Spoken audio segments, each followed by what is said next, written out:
శివరాత్రి రోజున వనదుర్గ అమ్మవారి దగ్గరకు వేలాది మంది భక్తులు ఎందుకు వెళ్తారో తెలుసా? శివయ్యకు ఈ గుడికి ఉన్న సంబంధం ఏంటి? ఈ క్షేత్రానికి మహాభారతంతో సంబంధం ఉంది.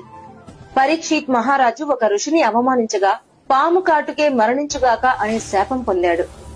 అలాగే ఆ రాజు పాము కాటుతో మరణించాడు. తండ్రి మరణంతో మండిపోయిన రాజకుమారుడు జనమేజయుడు ప్రపంచంలోని నాగులను నాశనం చేయడానికి సర్పయాగం ప్రారంభించాడు. ఆకాశం నుంచి పాములు అగ్నిలో పడిపోతుంటే సృష్టి సమతుల్యం కూలిపోతుంది. అప్పుడు దేవతలు పరమశివుణ్ణి ప్రార్థించారు. అప్పుడు శివుని తలపై ఉన్న గంగాదేవి మంజీరా నదిగా మారి 7 ప్రవాహాలుగా విడిపోయి యజ్ఞాగ్నిని ఆర్పివేసింది. అందుకే ఈ ప్రదేశం పేరు ఏడుపాయలుగా ప్రసిద్ధి చెందింది. అందుకే ఇక్కడ శివుడు మరియు ఆదిశక్తులు వేరు కావని భక్తుల విశ్వాసం. ఆ పవిత్ర ప్రకృతి మధ్య వెలసింది వనదుర్గా భవానీ అమ్మవారు.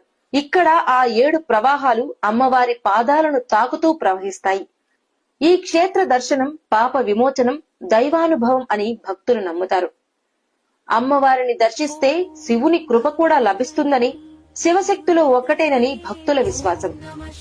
అందుకే శివరాత్రి రాత్రి ఇక్కడ జాగరణలు, దీపారాధనలు, ప్రత్యేక పూజలు ఎంతో భక్తి శ్రద్ధలతో జరుగుతాయి. మీరు శివయ్య భక్తులైతే ఓం నమ శివాయ అని కామెంట్ చేసి మా పేజీని ఫాలో అవ్వండి. ఇలాంటి పవిత్ర క్షేత్ర